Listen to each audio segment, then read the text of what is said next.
You ever think it'd be fun to date a Lamia? Well, I certainly did about a week ago, and then I did research. About a week ago, I was rereading some chapters from Monster Musume just because I thought it'd be entertaining, and I thought to myself which one of them was my favorite, and honestly it's between Poppy and Mia, so I decided to go with Mia because I once had an affinity for snakes once, and I still think that they're cool, but foxes are now my favorite animal. Not important. The point is, I wanted to go for Mia, but I was wondering, you know, Lamias probably have an origin story, don't they?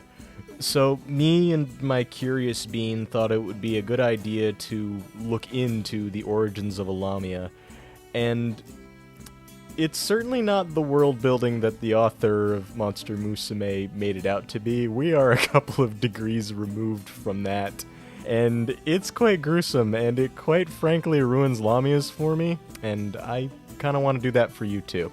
So, I'll just give you the quick synopsis of a Lamia's origin, then I'll tell you about how I think they'd fit in our society, like our society, not an anime society where things don't go wrong. And I'll also just give my final thoughts on the whole thing, because, you know, as shocking as it is, I will let my, I'll let my wiener do the walking here. Lamias are still hot.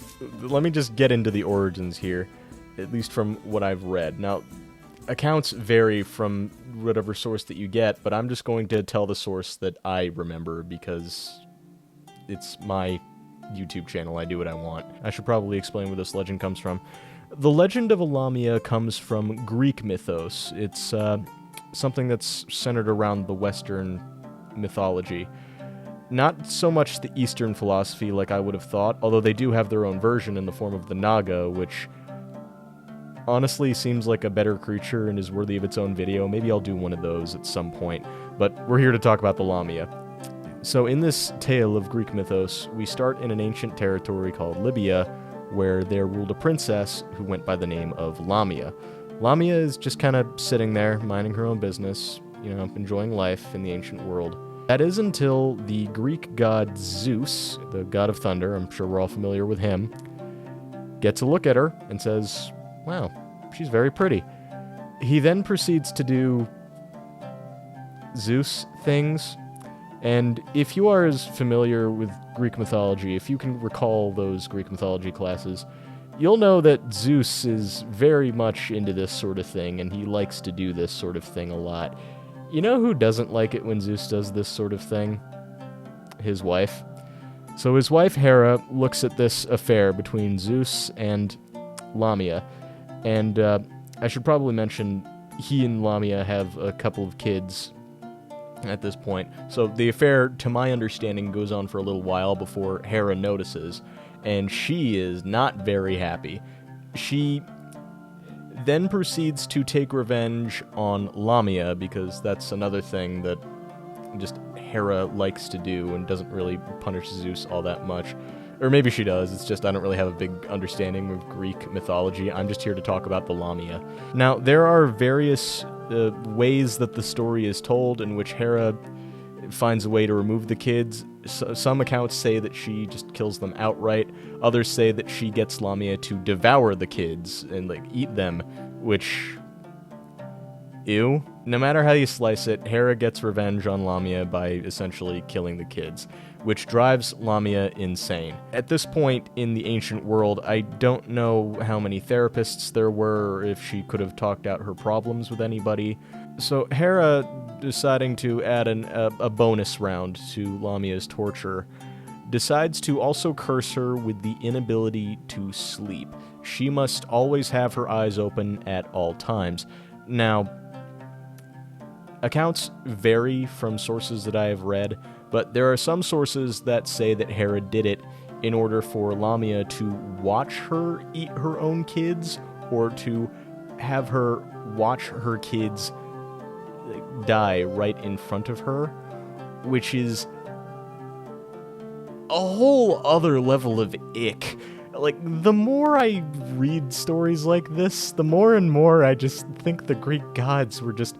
and you know what? Blasphemy be damned. They're a couple of jerks. They really hated the mortal world and, like, those that worshipped them, or at least those that ticked them off in some way. Now, I get it. Adultery, bad. Definitely. But it seems like forcing your victim to watch her children get eaten just seems to be crossing a line. I don't know, that's just me, but I think that that's a bit much. So Zeus sees all this and he feels pretty bad about the whole thing, because, it kind of is his fault. So he goes down to Lamia and says, alright, I might have screwed up here, but I'm gonna try to make it better. So Zeus transforms her into the Lamia that we know of today, like the bottom half of a snake, upper half of a woman. And that was his way of rectifying the whole situation as a means for Lamia to take revenge. Now, you would think that that's revenge on his wife Hera, right? Because she's the one who offed the kids and took away her ability to sleep. But no, Lamia finds a different coping mechanism in that of using her seductive snake body to lure men and drink their blood. So she is very much a vampiric creature, and that's what she was made out to be in the Greek mythos. But oh boy, if you think that becoming a vampire is pretty cool, don't worry, it gets better. She also gains the ability to devour children, or maybe it's not accurate to say she gains that ability, because if the more rated R versions of this story are to be believed, she already did eat her kids, so she figured, well, if I ate one, why not kind of keep this train going? So the Lamia that we know of has the power to seduce men, drink their blood, and devour children.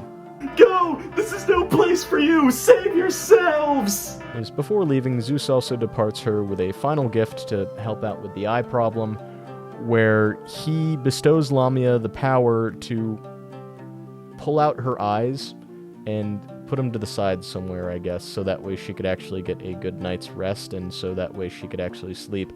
So, the canon powers of a Lamia, we're going to do a head count here, devours children, has the power to seduce men and drink their blood, and I'm assuming absorb their life force, and she also has the power, canonically, to pull out her eyes.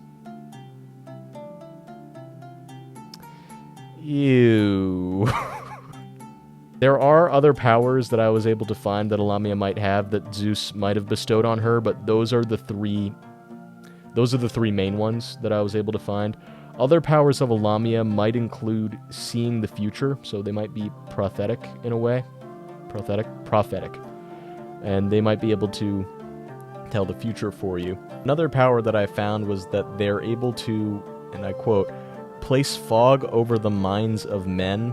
And from my understanding, that is the ability to, when they're seducing men, they're able to kind of sedate them in a way that doesn't make them question why a woman with half the body of a snake is approaching them and asking them to come to her chambers.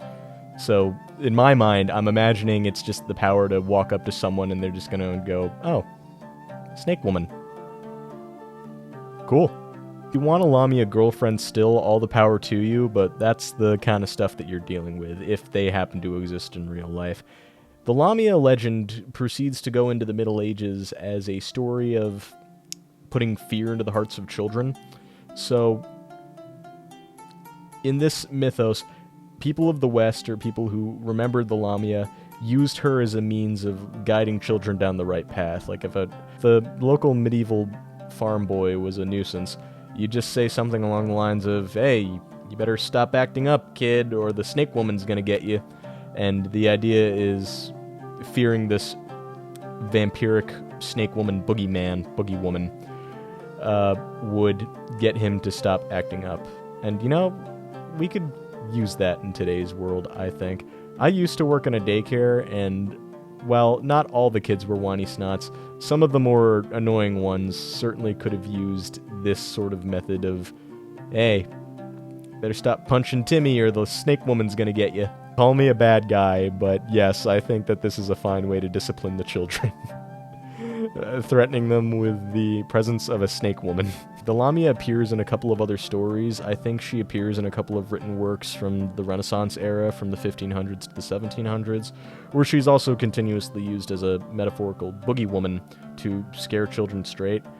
And then we head to the modern day, where Monster Musume is a thing. And that just about covers the legend of Lamia. Like, from beginning to end, she met up with Zeus, Hera took revenge on her, she lost her children, got upset, and Zeus sees this, gives her the powers of a Lamia, and turns her into half snake, half woman, because that's what's going to make it all better. And so she roams the countryside, finding men to seduce, and I'm imagining multiplying her kind that way, and eating children to survive, along with drinking the blood of men when she's finished with them. I'm imagining like they were a dish sponge.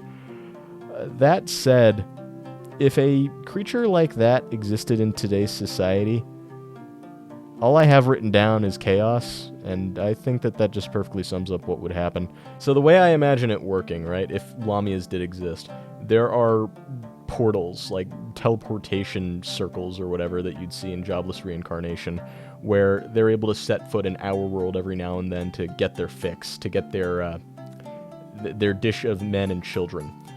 So after they're all finished, they go back to these teleportation circles, they go back to their realm, etc. But if these things did exist and they were a canonical part of our society, there would be panic, I guess, in more rural areas until firearms became a thing, in which case they'd probably have a force dedicated to keeping the Lamia at bay. But at the same time, you'd have people like me that are into the Lamia and would want to meet one, just regardless of the consequences. But, you know, maybe I'd, bring a couple of guys with me so that way I'm not the only one. Maybe I'd have somebody have my back so that way I'm not dragged away by a snake woman with no record of where I disappear to. That would certainly be ideal. I can't, stress enough how much this really changed my perception on Lamia. Mia was my favorite monster girl. I really liked her. So to read the origin story in comparison to the world building that Monster Musume sets up, it was horrible. It was terrible. Because let me read you the excerpt to just really give you a frame of mind of how this story portrays a Lamia and then how many degrees off we come from the origin. Lamia are an extremely amorous and sexually deviant race believed to be deadly towards humans. Lamia are reputed to lure men back to their lairs and kill them after they've had their way with them. However, this is only partially true, as due to being a female-only race, Lamias would lure men into their villages and hold them as communal husbands. They, of course, had the option of whether or not they wanted to stay, and 9 times out of 10, they'd offer to do that because you'd end up having your own harem of snake women, beautiful snake women, so how could you say no to something like that? They're extremely vulnerable to cold temperatures and will either fall into hibernation or die if left exposed to low temperatures for too long. They also have very sensitive tails, which kind of work like male organs. There's even different types of Lamia that the author goes into, including making a breed of Lamia called the Medusa, or Medusan. Let me scroll down the article for a second. Yeah, there's the echidnas, the Medusa, which, and according to my research, I thought that Medusa was a version of Lamia. Turns out, she's a Gorgon. Now, that's just kind of its own creature. Now, my best understanding is that Gorgons can be male and female. One thing that I forgot to mention was that Lamia are entirely female. There can be no male Lamia. They have to reproduce using male humans to do it, and then sucking their blood when they're done with them. So, that's a thing. They also have toned waists and taste buds that don't work as well as humans, which is why she's a terrible cook in the show, I imagine. And this is the kind of Lamia that I like. I don't like the origin one all that much. Kind of leaking into my final thoughts here. And you know what? I might as well cover those right now. I still like the Lamia. I like the legend of there being a half woman, half snake girl out there existing. But I hate the origin story, and I hate the mythos and motif that surrounds her.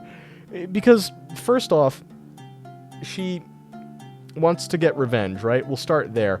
Hera kills her kids, and she also is cursed to never blink again, like never be able to sleep. And Hera does this, the goddess Hera. So why get revenge on the humans and eat their children when you have beef with Hera instead? Like, or even Zeus for that matter, but I guess why eat the children of the people that did nothing wrong to you? That just doesn't make sense to me. Like, did she just get a taste for kid? Because it's never explicitly explained that she likes the taste of children. It's just that she might have been made to do that by Hera. So her eating kids is entirely her choice. Like, she, in this canon, would be devouring children is just all on her own, which... Ew. You can drink my blood, you can fillet my skin, you can use me like a dish sponge, but the second you eat my kids, I have to say no. That is disgusting. Even if I were to date a Lamia and we were to, like, move things to the next step and conceive, I'd rather she not pop my children in her mouth like they were goldfish. I don't want to see that. I don't want to be with that, and I'd rather just leave that be and go for another monster girl. The motif is mostly what I have a problem with. I'm perfectly fine with her being a man-eater, because imagine a world where, I guess, you still have ne'er-do-wells and, like, people who beat up their wives and then, like, go drinking for a night, and then they get seduced by a Lamia, and then they get their blood sucked, and then they disappear off the face of the earth. You can get rid of them. We don't want those. Like, those guys are terrible. Those guys are awful. The origin story alone is another thing that I also don't like about this. I expected there to be a problem up front, like, because this woman turned into half snake and half woman, so I imagine that something bad must have happened. I did not expect filicide to be part of the origin story. I imagined it would have been like, oh, she was caught adultering. She was caught in the affair, or she was caught in an affair, so she was cursed to become that of a serpent, because a serpent is the servant of the devil or whatever. That's what I imagined was the origin of a Lamia. And then, like, because she was a servant of the devil, she'd drink blood or whatever. I didn't imagine that she would take it as far as devouring children of her own free will. That's a bit much. So all in all, I don't really like the Lamia's origin story or motif.